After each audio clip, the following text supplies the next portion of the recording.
MBBS in abroad. Apollo MedSkill 6 years of MBBS program will be completed in 35 lakhs only.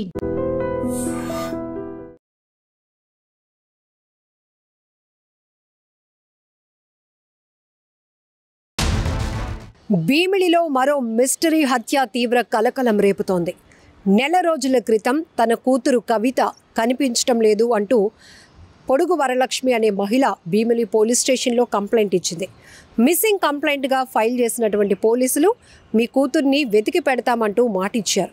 Cut చేస్తే ఈ నెల 17వ తేదీన భీమిలి ఎర్రమట్టి దిబ్బలు సమీపంలోని ఒక హోటల్కి దగ్గరగా ఉన్నటువంటి నిర్మానుష్య ప్రాంతంలో తల మొండెం వేరు చేసి ఉన్నటువంటి పరిస్థితిలో ఒక అనుమానాస్పద స్థితిలో ఉన్న మృతదేహాన్ని గొర్రె కాపర్లు చూసి ఇమీడియట్గా పోలీసులకు సమాచారం ఇచ్చారు. దీంతో స్థానికంగా ఉన్నటువంటి వారు కూడా పెద్ద ఎత్తున తల మొండెం వేరు చేసినటువంటి ఎవరిదో మహిళ మృతదేహం అక్కడ ఉందట అంటూ అక్కడికి పెద్ద ఎత్తున చేరుకున్నారు. ఆ తర్వాత పోలీసులకు ఇచ్చినటువంటి ఇన్ఫర్మేషన్ ఆధారంగా సంఘటనా స్థలానికి చేరుకున్నటువంటి పోలీసులు కూడా అక్కడ ఆ పరిస్థితిని గమనిస్తే గనుక ఒక చెట్టుకి ఒక చున్నీతో ఆ మహిళ మెడకి ఉరివేసి ఉన్నట్టుగా కనపడింది. అంటే ఇది ఒక ఆత్మహత్యగా చిత్రీకరించే డ్రామా జరిగింది. అయితే సంఘటనా స్థలంలో దొరికిన కొన్ని వస్తువుల ఆధారంగా గత నెలలో అంటే మే 10వ తేదీన ఏదైతే మిస్సింగ్ కంప్లైంట్ భీమిలి స్టేషన్లో ఫైల్ అయిందో అప్పుడు అదృశ్యమైనటువంటి మహిళ మృతదేహంగా పోలీసులు గుర్తించారు. కుటుంబ సభ్యులకి కూడా సమాచారం ఇవ్వడంతో పెద్ద ఎత్తున కుటుంబ సభ్యులు ఆ ఊరు ప్రజలు కూడా ఆ ఘటనా స్థలికి చేరుకొని తమ నిరసన వ్యక్తం చేశారు. నెల రోజుల క్రితం కవిత అదృశ్యమైనటువంటి కేసును వేగవంతంగా ఛేదించి ఉండుంటే గనుక ఇప్పుడు ఇంత ఘోరం ఇంత దారుణం జరిగి ఉండేది కాదు అని. అయితే ఈ కవితకు 9 ఏళ్ల క్రితం బంగారు పైడిరాజు అనే డ్రైవర్తో మ్యారేజ్ అయింది. ఆమెకి 2 ఆడపిల్లలు ఉన్నారు. 9 ఏళ్ల ఒక పాప, అలాగే 6 ఏళ్ల మరొక పాప, 2 పిల్లలు ఉన్నారు. అయితే రీసెంట్గా కవితకు రాజు అనే మరొక వ్యక్తితో, బొడ్డు రాజు అనే మరొక వ్యక్తితో, ఆయన జీవీఎంసీలో కాంట్రాక్ట్ బేస్లో పనిచేస్తున్నాడు పారిశుద్ధ్య కార్మికుడిగా. అతనితో పరిచయం వివాహేతర సంబంధంగా అక్రమ సంబంధంగా కొనసాగుతూ ఉంది. అయితే ఆ వ్యక్తి పైనే, ఆ ప్రియుడి పైనే మాకు అనుమానం ఉందంటూ కూడా ఆ తల్లి ఇచ్చినటువంటి కంప్లైంట్లో మెన్షన్ చేసింది. అలాగే భర్తను కూడా పోలీసులు విచారించగా మా దాంపత్య జీవితం బాగానే ఉంది, భార్యాభర్తల మధ్య ఎలాంటి గొడవ లేవు, బాగానే ఉంటాము 2 పిల్లలతో కలిసి. అయితే గత కొన్ని రోజులుగా నా భార్య కవిత బిహేవియర్లో, ఆమె ప్రవర్తనలో చాలా మార్పులు వచ్చాయి. అది గమనిస్తూ ఉంటే కనుక రాజు అనే ఒక పారిశుద్ధ్య కార్మికుడితో ఆమెకు పరిచయం ఉన్నట్టు తెలుస్తోంది. ఎందుకంటే కాల్ డేటాస్ కావచ్చు, 2 మధ్య కాన్వర్జేషన్ కూడా చాలా హద్దులు దాటినట్టుగా కనపడుతూ ఉంది. అయితే 10వ తేదీన కూడా ఒక కాల్ రికార్డ్ అనేది నేను విన్నాను. అది నన్ను మోసం చేస్తావురా అంటూ నా భార్య అవతల సైడ్ ఉన్నటువంటి వ్యక్తిని, రాజుని ప్రశ్నిస్తూ ఉంది. ఆడి మీద పబ్లిక్గా అయితే ఆడిది ఈ ఊరే రాజు అని పూర్తి పేరు నాకు తెలీదు. రాజు వాడు మన మున్సిపాలిటీలో చేస్తాడు, కృష్ణకాళి. పరిచయం బాగా ఉంది, పరిచయం ఉంది, కాల్ డేటా ఉంది, అన్నీ ఉన్నాయి. మొత్తం బయోడేటా 11వ తారీఖు కూడా ఆమెతో ఆడితో మాట్లాడింది మా మిస్సెస్. నువ్వు మోసం చేసారా నాకు. మాకు గొడవ ఏం లేదండి. మా ఫ్యామిలీలో మా భార్యాభర్తల మధ్య గొడవ లేదు.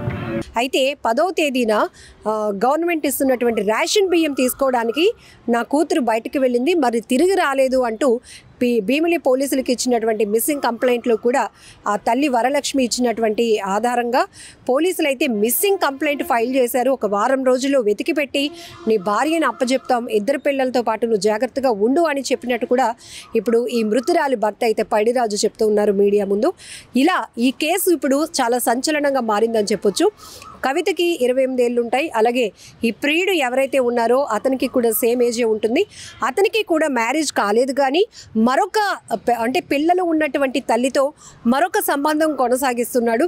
ఆమె మోజులో పడి ఇప్పుడు తినని కూడా నెగ్లెక్ట్ చేశాడు. తినని వదిలించుకోవాలి అనే ప్రయత్నం జరుగుతుంది. కాబట్టి అతన్ని ప్రశ్నించాలనే కాన్సెప్ట్తో ఇంట్లో రేషన్ బియ్యం తీసుకోవడానికి వెళ్ళొస్తాను అని చెప్పింది.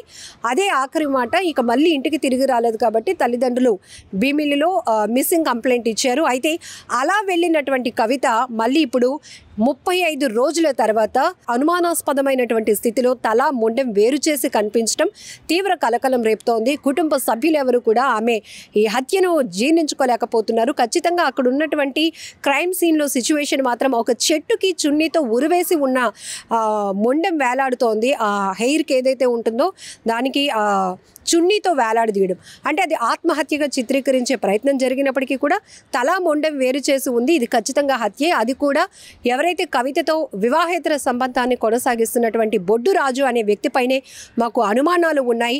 అతన్ని కలవడానికి వెళ్ళి నా కూతురు ఇలా ప్రాణాలు పోగొట్టుకొని ఇలా ఈ స్థితిలో దారుణమైన స్థితిలో కనబడుతుందా? ఇప్పుడు నా మనవరాల పరిస్థితి ఏంటి, నా అల్లుడి పరిస్థితి ఏంటి, మా పరిస్థితి ఏంటి అంటూ కూడా ఆమె సంఘటనా స్థలం వద్ద రోధించిన తీరు కూడా ప్రతి ఒక్కరిని కలవరపాటుకు గురి చేసింది. బంధువులంతా కూడా రోడ్డుపై కూర్చొని నిరసన తెలిపారు. పోలీసులు సీరియస్గా ఈ కేసును టేకప్ చేసుంటే, మిస్సింగ్ కేసును ట్రేస్ చేసుంటే నా కూతురు కవిత ప్రాణాలతో ఉండేది, ఇంత ఘోరం జరిగేది కాదు అని కూడా ఆ తల్లి పోలీసుల్ని ప్రశ్నించినటువంటి పరిస్థితి కూడా ఉంది. అయితే ఇక్కడ మనం చూడొచ్చు భీమిలిలో సంచలనమైనటువంటి హత్య కేసులు చాలా తీవ్ర కలకలం రేపుతున్నాయి, సంచలనంగా మారుతున్నాయి. మిస్సింగ్ కేసులు కొద్ది రోజులకే మర్డర్ కేసులుగా మారుతున్నటువంటి పరిస్థితులు కూడా మనం చూస్తున్నాం. ఇప్పుడు ఈ కవితకు సంబంధించినటువంటి మర్డర్ కేసు ఒక మిస్టీరియస్ మర్డర్ కేసుగా కూడా మారింది అని చెప్పుకోవచ్చు. చాలా ఘోరాలు జరుగుతున్నాయి. ఇక్కడ మనం చూడాలి వివాహేతర సంబంధాలు, అక్రమ సంబంధాలు ఎంత దారుణమైన నేరాలకు దారితీస్తున్నాయంటే హత్యలు, ఆత్మహత్యలకు కూడా పురుగొల్పే పరిస్థితి. కుటుంబాలు విచ్ఛిన్నమైపోతున్నాయి. భార్యాభర్తల మధ్య సఖ్యత లేకుండా పోతోంది. ఆఖరికి పిల్లలు అనాథరైపోతున్నారు, అన్యాయం అయిపోతున్నారు. ఇది మరో మహిళ సంబంధించినటువంటి లైఫ్ అని చెప్పొచ్చు. ఎందుకంటే భర్తతో పెళ్లి చేసుకుంది, 2 పిల్లలు ఉన్నారు. చక్కగా ఆమె కూడా భీమిల్లో ఉన్న దివీస్ కంపెనీలో ప్రైవేట్ ఎంప్లాయీగా పనిచేస్తున్నారు.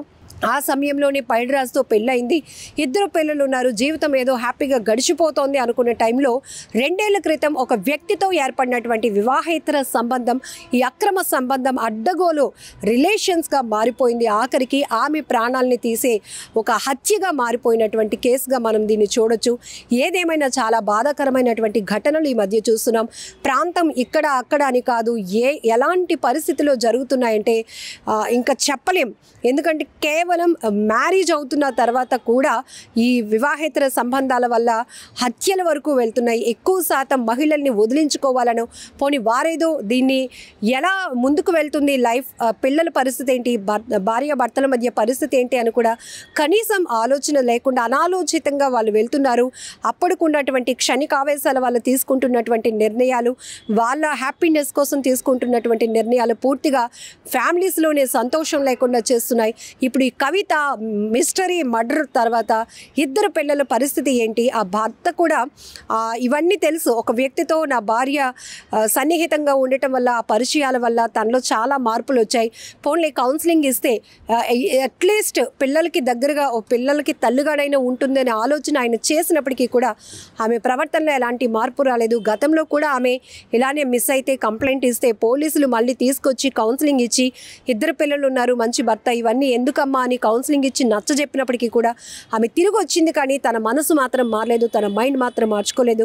మళ్ళీ ఇలా రేషన్ బియ్యం తీసుకొని వస్తాను అని తన తల్లితో చెప్పినటువంటి కవిత ఇలా అనుమానాస్పద స్థితిలో చాలా దారుణంగా హత్యకు గురి కావటం మాత్రం తీవ్ర సంచలనం రేపుతోంది. తల మొండెం వేరు చేసినటువంటి పరిస్థితిలో ప్రియుడి చేతిలో ఆమె అత్యంత దారుణంగా హత్యకు గురి కాబడినటువంటి అంశం. ఇక్కడ మొదటి నుంచి బంధువులు అలాగే మృతురాలు భర్త అనుమానించినట్టుగానే ఎవరైతే ఈ ప్రియుడు బొడ్డు రాజు అనే వ్యక్తి మర్డర్ చేసినట్టుగా కూడా పోలీసుల విచారణలో ఒప్పుకున్నట్లు, ప్రస్తుతం అతడు కూడా పోలీసుల అదుపులోనే ఉన్నాడు. పోలీసుల విచారణలో ఆయన కూడా ఈ నేరం నేనే చేశాను అని అంగీకరించినట్టు. ఎందుకంటే ఆమె పదే నన్ను తీసుకువెళ్ళిపో, నేను నిన్ను విడిచిపెట్టి ఉండలేను అనేటటువంటి ఒక ఒత్తిడి తీసుకురావడం వల్ల ఆమెను వదిలించుకోవాలని, అంటే 10వ తేదీన కలవటానికి వచ్చింది కానీ ఇక్కడే నేను ఈ నిర్మానుష్య ప్రాంతంలోనే ఆమెను వదిలేసి వెళ్ళిపోయాను.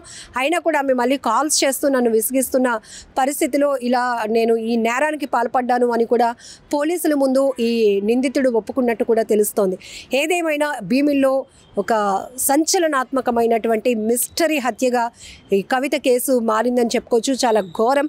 ఇప్పటికైనా అసలు ఎటుపోతుంది సొసైటీ అన్న భయం వేస్తోంది. ఇలాంటి ఘోరాలు, ఇలాంటి నేరాలు చూస్తుంటే ప్రమాదంలో ప్రాణాలు పోగొట్టుకోవడం వేరు, కానీ ప్రేమ, మోజు, వివాహేతర సంబంధాల వల్ల ఇలాంటి ఘోరాలు, నేరాలు జరుగుతున్నాయి. ఇలాంటి హత్యలు జరగటం వల్ల పూర్తిగా ఫ్యామిలీస్ విచ్ఛిన్నమైపోతున్నటువంటి పరిస్థితులు కూడా కనపడుతున్నాయి. పైరోజు అండి, బంగారు పైరోజు. నేను డ్రైవర్ని అండి. మాది పోస్ట్పట్రాక్ అండి. మీరు ఎక్కడ ఉంటున్నారు? మేము కృష్ణకోళం ఉంటానండి రెంట్కి. నేను వచ్చి ఇక్కడ 4 years అంత 4 సంవత్సరాలు దాటిపోయిందండి. ఎన్నాలంటే ఒకసారి మిస్సింగ్ అయిందండి. వాడి మీద కేసు పెట్టాం, తీసుకొచ్చి మరుసటి రోజు చెప్పాడు. తర్వాత ఒక 10 రోజులు గ్యాప్ ఇచ్చారు సీఏ గారు, అంతే కలుపుదామని. ఈలోగా వాళ్ళ తల్లిదండ్రులుగా ఉంది, నాకట లేరు. సీఏ గారు అన్నారు, నువ్వు ఖాళీ చేసుకుని వెళ్ళిపో, నీ సామాన్లతో పెట్టుకో, వాళ్ళ సామాన్లు నువ్వు పెట్టుకొని వెళ్ళిపో. వాళ్ళు అన్నారు, నా సామాన్లు నేను పెట్టుకొని నేను వేరే నా డ్యూటీ నేను చేసుకుంటున్నాను. అయిపోయింది. 10 రోజుల్లో ఒక 4-5 సార్లు ఫోన్ చేశాను నేను పెద్ద మనుషులకి. వాళ్ళు అన్నారు, పెద్ద మనిషికి కోమలో ఉన్నాడు, కొద్దిగా బాగోలేదని అన్నారు తల్లిదండ్రులు. 5 నెలల 9వ తారీఖు మిస్ అయిందండి. 9వ తారీఖు అమ్మాయి మిస్ అయిపోయిందని మేము కేసు పెడితే 10 నెలలకి అది మేము నోటీస్ పెట్టాం, కంప్లైంట్ ఇచ్చాం.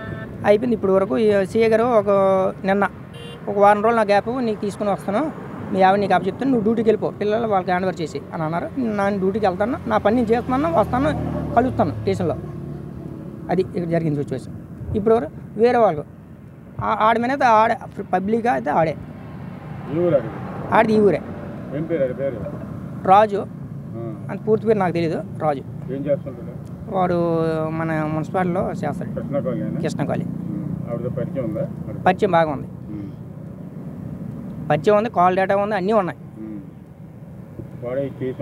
మొత్తం. బయోడేటా 11వ తారీఖు కూడా ఆ అమ్మాయితో ఆడితో మాట్లాడింది మా మిస్సెస్. నువ్వు మోసం చేసారా నాకు. మాకు గొడవ ఏం లేదండి. మా ఫ్యామిలీలో మా భార్య భర్తల మధ్య గొడవ ఏం లేదు. నిజంగా ప్రస్తుతం ఉన్నటువంటి సమాజం దేనికి ప్రయారిటీ ఇస్తుంది? ఆర్థిక సంబంధాల చుట్టూ మాత్రమే తిరుగుతుంది. మళ్ళీ ఎన్నికలంగానే చాలా విరక్తి కలుగుతాం. మంచి అనిపిస్తుంది కదా, లేడీస్ కూడా ఛాలెంజింగ్ జాబ్స్ చేసినప్పుడు చాలా బాగుంటది. ట్రాఫిక్ అసిస్టెంట్స్ గా నియమించిన ట్రాన్స్జెండర్స్ అందరితో సాల్యూట్ చేయించుకుంటున్నారు. ఫుడ్ డెలివరీ ఇవ్వటానికి వెళ్ళినటువంటి డెలివరీ బాయ్ అనిల్ పై కళ్ళ ముందు